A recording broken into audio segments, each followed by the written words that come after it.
Welcome to inspire physics classes. Friends, आज हम लेकर के आ गए हैं टॉप 100 क्वेश्चन का पार्ट नंबर 3। दोस्तों, यदि आप हमारे चैनल पर नए हैं तो चैनल को भी सब्सक्राइब कर लें, क्योंकि हम आपके लिए डेली बहुत ही अच्छे क्वेश्चन लेकर के आते हैं। तो दोस्तों, शुरुआत करते हैं आज की वीडियो को। देखते हैं इसका पहला क्वेश्चन। देखते हैं इस क्वेश्चन को। एफ परिमाण के दो बलों के परिणामी का परिमाण एफ है, तो दोनों बलों के बीच कोण है। यानी दोस्तों, में दिया हुआ है कि कोई दो फोर्स हैं, उन दोनों का जो परिमाण है वो एफ है। और दोस्तों, इसका जो परिणामी है इन दोनों का, उसका परिमाण भी हमें एफ ही दिया हुआ है। तो हमें इन दोनों बलों के मध्य का कोण ज्ञात करना है, यानी थीटा का मान हमें ज्ञात करना है। हम जानते हैं कि दोस्तों, यदि कोई दो फोर्स हैं, उनके मध्य कोण थीटा हो, तो उसका परिमाण ज्ञात करने का जो फॉर्मूला होता है वो ये होता है हमारा F=F1 का स्क्वायर प्लस F2 का square plus 2F1 F2 cos theta होता है। तो दोस्तों, इस सूत्र से अपन थीटा का मान निकाल सकते हैं। यानी कि हमें दोनों बलों का परिमाण भी F दिया हुआ है और जो परिणामी है उसका परिणाम भी F दिया हुआ है। तो इस इक्वेशन को अपन इस प्रकार लिख सकते हैं। F= हो जाएगा हमारा F² plus 2F² cos theta हो जाएगा। तो इसको यदि अपन आगे सोल्व करते हैं तो ये स्क्वायर इधर चला जाएगा, इधर 2F² है, इधर F² है, तो इधर आकर के नेगेटिव हो जाएगा और यहाँ पर हमारा बच जाएगा माइनस के F² और इक्वल टू में बच जाएगा हमारा 2F² cos थीटा। इसको यदि आगे अपन सोल्व करते हैं तो cos थीटा जो हमारा इक्वल टू प्राप्त हो जाएगा वो, यानी कि 2F² को अपन F से डिवाइड करते हैं तो माइनस के 1/2 बच जाएगा। और हम जानते हैं cos थीटा के अंदर जो -1/2 होता है वो होता है 120 डिग्री पर, यानी cos 120 का मान होता है -1/2। तो यानी कि दोनों बल हैं उनके मध्य कोण हो जाएगा हमारा 120 डिग्री। तो इस क्वेश्चन का राइट आंसर हो जाएगा ऑप्शन नंबर बी वाला। अब आपके लिए नेक्स्ट क्वेश्चन है, एक जेट इंजन किस सिद्धांत पर कार्य करता है। यानी दोस्तों, हमें बताना है कि जो हमारा जेट इंजन होता है वो किस सिद्धांत पर कार्य करता है, यानी किस प्रिंसिपल पर वर्क करता है। दोस्तों, याद रखना, जो जेट इंजन होता है वो हमारा जो लाइनर मोमेंटम का कन्वर्जन होता है उसके प्रिंसिपल पर आधारित होता है, उस पर वर्क करता है, यानी रेखीय संवेग संरक्षण पर आधारित होता है। उसके अंदर क्या होता है कि दोस्तों, जो जेट इंजन होता है वो क्या करता है कि जो इस ईंधन होता है इसके अंदर, वो ईंधन के छोटे छोटे टुकड़ों को बहुत ही अधिक वेलोसिटी से उत्सर्जित करता है। तो दोस्तों, हम जानते हैं कोई भी वस्तु होती है यदि उसे उसका विखंडन हो रहा है तो उसमें रेखीय संवेग संरक्षित रहता है। तो इस कारण क्या होता है कि जितना संवेग इन कणों का होता है दोस्तों, उतना ही संवेग इसकी विपरीत दिशा में एरोप्लेन द्वारा उत्पन्न किया जाता है। तो यदि एरोप्लेन द्वारा जो इसकी विपरीत दिशा में इतना ही संवेग उत्पन्न किया जाता है, यानी कि इसका संवेग होता है mv, तो इस प्रकार से इसकी वेलोसिटी का मान इधर अधिक होता है। तो इस प्रकार से हमारे जो वायुयान होता है वो गति करते हैं। दोस्तों, याद रखना, तो जेट इंजन होता है वो संवेग संरक्षण पर आधारित होता है। तो इस क्वेश्चन का राइट आंसर हो जाएगा ऑप्शन नंबर सी वाला। अब आपके लिए नेक्स्ट क्वेश्चन है, एक गेंद को 10 मीटर की ऊंचाई से गिराए जाने पर एक टक्कर के कारण उसकी 40% ऊर्जा क्षय होती है, तो प्रथम टक्कर के पश्चात गेंद कितनी ऊंचाई पर उछलेगी।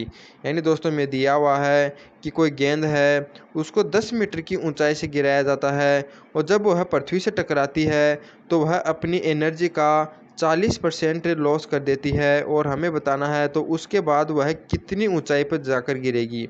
यानी दोस्तों, यानी कि टकराने से पहले जो गेंद की एनर्जी थी, हम जानते हैं यदि जो कोई भी वस्तु h मीटर की ऊंचाई पर हो तो उसकी जो एनर्जी होती है वो mgh होती है।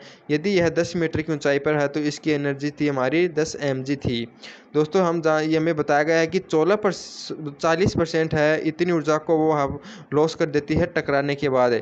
तो प्रथम टक्कर के बाद जो इसकी एनर्जी बचेगी वो कितनी बचेगी, इसकी 60% ही बचेगी। तो 10 mg का दोस्तों यदि अपन 60% निकाल लेंगे तो जो हमारा निकल कर आ जाएगा वो निकल कर आ जाएगा 6 mg। यानी कि दोस्तों, टकराने के बाद इस गेंद के पास जो एनर्जी बचती है वो बचती है 6 mg, और हम मानते हैं कि वह कैपिटल H ऊंचाई पर यानी टकराने के बाद जाती है। तो यानी कि इसकी जो हाइट है यानी कि जो एनर्जी है mgh वो हमारी 6 mg के बराबर हो जाती है। तो यहाँ से अपन देखते हैं कि जो H का मान हमारा निकल कर आता है वो निकल कर आता है 6। दोस्तों, यानी कि वह गेंद प्रथम टक्कर के बाद कितनी ऊंचाई पर जाएगी, तो इसका राइट आंसर हो जाएगा ऑप्शन नंबर 6, यानी डी वाला 6 मीटर। तो इस क्वेश्चन का राइट आंसर हो जाएगा ऑप्शन नंबर डी वाला। अब है नेक्स्ट क्वेश्चन है, एक बंदूक 50 ग्राम की गोली को 30 मीटर पर सेकंड के वेग से छोड़ती है, तो इस कारण बंदूक 1 मीटर पर सेकंड के वेग से पीछे हटती है, तो बंदूक का द्रव्यमान होगा। यानी दोस्तों इस क्वेश्चन में हमें क्या बताया गया है कि कोई एक बंदूक है, वह किसी गोली को 30 मीटर पर सेकंड के वेग से यानी छोड़ती है, और इस गोली का जो मास दिया हुआ है वो दिया हुआ है 50 ग्राम।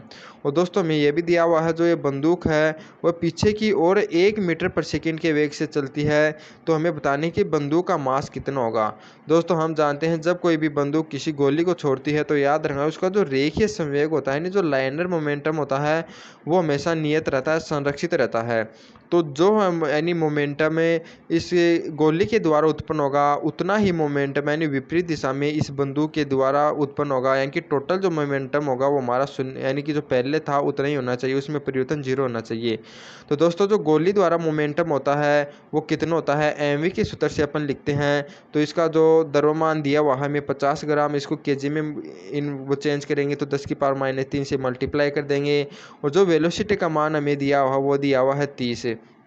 इसको अपन ने इक्वल टू कर देंगे बंदूक के जो हमारा संवेग होगा उससे। यानी कि दोस्तों हमारा जो बंदूक का संवेग हो जाएगा, यानी कि मान लेते हैं इसका द्रव्यमान m है और वेलोसिटी हमें दी हुई है 1। दोस्तों इस इक्वेशन को यदि अपन सोल्व करते हैं तो जो m इज इक्वल टू हमें प्राप्त होता है वो हमें प्राप्त हो जाएगा 1.5 kg। यानी कि जो दोस्तों जो बंदूक का द्रव्यमान हो जाएगा वो हो जाएगा 1.5 kg की हो जाएगी। तो इस क्वेश्चन का राइट आंसर हो जाएगा हमारा ऑप्शन नंबर सी वाला। दोस्तों बहुत ही आसान क्वेश्चन है, आप इनको आसानी से कर सकते हैं। दोस्तों आप इन सभी क्वेश्चनों को करिए क्योंकि ये एयरफोर्स के एग्ज़ाम के लिए बहुत ही इंपॉर्टेंट है। तो आप एक भी क्वेश्चन मत छोड़िए, यदि कोई भी क्वेश्चन छोड़ देते हैं तो मान लो कि आपका जो एयरफोर्स है उसके एक आधा नंबर का नुकसान हो सकता है। दोस्तों अब आपके लिए नेक्स्ट क्वेश्चन है, पृथ्वी का द्रव्यमान अपरिवर्तित रखते हुए यदि त्रिज्या 2% कम हो जाए तब इसकी सतह पर स्थित वस्तु का भार होगा। यानी कि दोस्तों में क्या दिया हुआ है, यानी जो पृथ्वी है यदि इसकी त्रिज्या को 2% कम कर दी जाए लेकिन इसका मास है वो अपरिवर्तित रहना चाहिए, तो हमें बताना है कि इस पर स्थित वस्तु का भार क्या होगा। दोस्तों हम जानते हैं जो भार होता है W इजिकल टू होता है हमारा mg। यानी दोस्तों जो भार होता है वो गुरुत्वीय त्वरण पर डिपेंड करता है, और हम जानते हैं जो गुरुत्वीय त्वरण का फॉर्मूला होता है वो होता है हमारा Gm/r²। दोस्तों यदि अपन m को नियत रखेंगे और त्रिज्या को यदि अपन कम करेंगे तो जी का मान हमारा क्या हो जाएगा, बढ़ जाएगा, और जी का मान बढ़ने के कारण इसका भार में भी वृद्धि हो जाएगी। तो इस क्वेश्चन का राइट आंसर हो जाएगा ऑप्शन नंबर बी।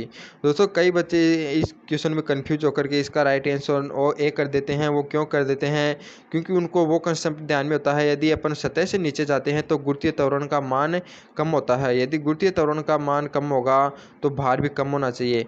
लेकिन दोस्तों वो कब होता है, जब यानी इसको पृथ्वी को सिकुड़ना चाहिए। यानी कि यदि अपन सतह से नीचे जाते हैं तो क्या होता है कि ये जो मान लो इस दूरी पर हमें गुरुत्वीय त्वरण ज्ञात करना, तो पृथ्वी का जो ये वाला द्रव्यमान है दोस्तों ये कैंसिल हो जाता है, यानी द्रव्यमान कम होने के कारण इसका गुरुत्वीय त्वरण कम होता है। लेकिन इस क्वेश्चन में हमें क्या दिया हुआ कि द्रव्यमान अपरिवर्तित रहता है, तो द्रव्यमान को अपरिवर्तित रखते हुए यदि त्रिज्या को कम कर दिया जाएगा तो उसका गुरुत्वीय त्वरण होगा वो हमारा बढ़ जाएगा। तो गुरुत्वीय त्वरण बढ़ने के कारण भार भी बढ़ जाएगा। तो इस क्वेश्चन का राइट आंसर हो जाएगा ऑप्शन नंबर बी वाला। अब आपके लिए नेक्स्ट क्वेश्चन है, यदि पृथ्वी का कोणीय वेग दुगुना कर दिया जाए तो उत्तरी ध्रुव पर जी का मान होगा। यानी दोस्तों में दिया हुआ है जो हमारी पृथ्वी जिस यानी वेग से यानी घूर्णन कर रही है, यदि इसका जो घूर्णन है यानी कि इसका कोणीय वेग ओमेगा वो दुगुना कर दिया जाए तो हमें बताना है कि इसका जो ध्रुव पॉइंट यानी पोल है वहाँ पर गुरुत्वीय त्वरण का मान किस प्रकार से परिवर्तित होगा। दोस्तों आपको एक कंसेप्ट बताता हूँ, याद रखना चाहिए, आप इसको नोट भी कर लें। यानी जो ओमेगा को यानी कि कोणीय वेग को यदि अपन चेंज करते हैं तो मेरी जो इक्वेटर लाइनर होती है उस पर स्थित यानी किसी बिंदु पर जो हमारा गुरुत्वीय त्वरण है वो हमारा चेंज होता है। लेकिन दोस्तों ध्रुव पर जो पॉइंट होते हैं उन पर जो हमारा कोणीय वेग होता है उसका कोई भी निर्भर नहीं करता, उस पर बिल्कुल भी डिपेंड नहीं करता, क्योंकि यदि इसका कोणीय वेग ओमेगा होता है तो भी दोस्तों जो हमारे पोल बिंदु होते हैं वो हमारे स्थित रहते हैं यानी कि स्थिर रहते हैं। यदि ओमेगा को यदि अपन 2 गुणा करते हैं तो भी ये तो स्थिर रहते हैं, लेकिन जो वेलोसिटी का मान बढ़ता है वो हमारे जो इक्वेटर पॉइंट होते हैं वहाँ पर बढ़ता है। तो इस कारण यदि कोणीय वेग को दुगुना कर दिया जाए, कम कर दिया जाए, चाहे स्थिर रखा जाए, ध्रुव पर जो हमारा गुरुत्वीय त्वरण होगा वो हमारा अपरिवर्तित रहता है। तो इस क्वेश्चन का राइट आंसर हो जाएगा ऑप्शन नंबर सी वाला। अब है नेक्स्ट क्वेश्चन है, नदी में लकड़ी किस ऊर्जा के कारण बहती है। यानी दोस्तों नदी के अंदर जो लकड़ी का टुकड़ा रहता है दोस्तों वो बहता हो किस कारण बहता है, तो याद रखना वो बहता है यांत्रिक ऊर्जा के कारण। क्योंकि दोस्तों न तो उसमें कोई ऊष्मा ऊर्जा होती है, न ही कोई यानी कि आवेश के कारण यानी विद्युत ऊर्जा होती है, यानी न ही कोई सौर ऊर्जा। क्योंकि दोस्तों लकड़ी तो रात में भी बह सकती है, यानी कोई सौर ऊर्जा भी नहीं होती है, वो बहती है हमारी यांत्रिक ऊर्जा के कारण। अब आपके लिए नेक्स्ट क्वेश्चन है, ट्रैक्टर का पिछला पहिया अपेक्षाकृत बड़े साइज का क्यों बनाया जाता है। यानी दोस्तों आपको बताना है कि जो हमारा जो ट्रैक्टर होता है उसका जो पीछे का टायर होता है दोस्तों अपेक्षाकृत बड़ा क्यों बनाया जाता है। दोस्तों वो बड़ा बनाया जाता है क्योंकि यदि हम जानते हैं कि जो टॉर्क होता है दोस्तों उसका फॉर्मूला होता है हमारा F/R होता है। यानी कि दोस्तों यदि इसका जो व्यास होगा इसको बढ़ाया जाएगा तो क्या होगा कि इस पर जो टॉर्क लगता है उसका मान अधिक हो जाएगा। यदि टॉर्क का मान अधिक होने से क्या होता है कि दोस्तों यह अधिक भारी वस्तु को ले जा सकता है, यानी अधिक भारी वस्तु को ढो सकता है। तो इस क्वेश्चन का राइट आंसर हो जाएगा ऑप्शन नंबर बी वाला। यानी जो ट्रैक्टर का पिछला टायर होता है वो टॉर्क को ज़्यादा करने के लिए उस पिछले टायर की साइज़ को बड़ा किया जाता है, जिससे कि क्या होता है कि उसके अंदर की जो क्षमता होती है वो बढ़ जाती है, अधिक वजन को यानी कि खींच सकते यानी कि आगे की ओर ले जा सकता है। तो इस क्वेश्चन का राइट आंसर हो जाएगा ऑप्शन नंबर बी वाला। अब है नेक्स्ट क्वेश्चन है, कांच की नली में पानी का नवचंद्र तल अवतल होता है तो इसका कारण है। यानी दोस्तों में दिया हुआ है कि कोई हमारी कांच की नली है उसके अंदर यदि पानी का जो तल है वह अवतल के आकार का हो यानी नवचंद्र अवतल हो, तो हमें बताना है कि इसका कारण क्या है। यानी दोस्तों यदि कोई कांच की नली के अंदर कोई द्रव्य भरा जाता है तो उसके अंदर दो कंडीशन बनती हैं, या तो वह उसका तल अवतल होता है या उसका तल उत्तलाकार होता है। यदि दोस्तों उत्तलाकार होता है तो इसका मतलब क्या होता है कि ये दोनों आपस में प्रतिकर्षित कर रहे हैं, यानी कि इसका जो सहसंजक बल है वो आसंजक बल से अधिक है, यानी कि आसंजक बल है यानी कि अलग अलग पदार्थों के अणु का आकर्षण बल कम है। तो इसका तो मतलब क्या होता है कि इन दोनों के मध्य का जो कोण होता है दोस्तों वो अधिक कोण होता है। और यदि इनकी जो सतह होती है दोस्तों उत्तल होती है, ये क्या होते हैं कि एक दूसरे को आकर्षित कर रहे हैं, यानी कि अधिक दूरी तक पानी चढ़ रहा है, यानी कि यह जो द्रव है इस यानी कि कांच को गीला कर रहा है। तो इस कंडीशन में क्या होता है कि दोस्तों पानी और स्पर्श के मध्य का जो कोण होता है दोस्तों वो न्यून कोण होता है। तो इस क्वेश्चन का राइट आंसर हो जाएगा ऑप्शन नंबर बी वाला। याद रखना यदि किसी कांच की नली के अंदर कोई द्रव भरा है और उसका तल यदि अवतल आकार का है तो इस प्रकार से ये जो हमारा पदार्थ है यानी कांच है और ये जो द्रव है इसके मध्य कोण होता है वो न्यून कोण होता है। यदि ये सतह उत्तलाकार होती है तो ये कांच की सतह और ये जो हमारा द्रव की सतह के अंदर कोण क्या होता है अधिक कोण होता है। तो इस क्वेश्चन का राइट आंसर हो जाएगा ऑप्शन नंबर बी वाला। अब आपके लिए नेक्स्ट क्वेश्चन है, यदि किसी पिंड का संवेग दुगुना हो जाए तो इसकी गतिज ऊर्जा बढ़ेगी। यानी दोस्तों में दिया हुआ है कि यदि संवेग को मान को 2 गुना कर दिया जाए तो गतिज ऊर्जा पर क्या प्रभाव पड़ेगा। हम जानते हैं दोस्तों गतिज ऊर्जा का जो फॉर्मूला होता है वो होता है हमारा p²/2m होता है। तो यहाँ से अपन देखते हैं कि ई है तो जो p² के पर यानी कि p² के समानुपाती होती है।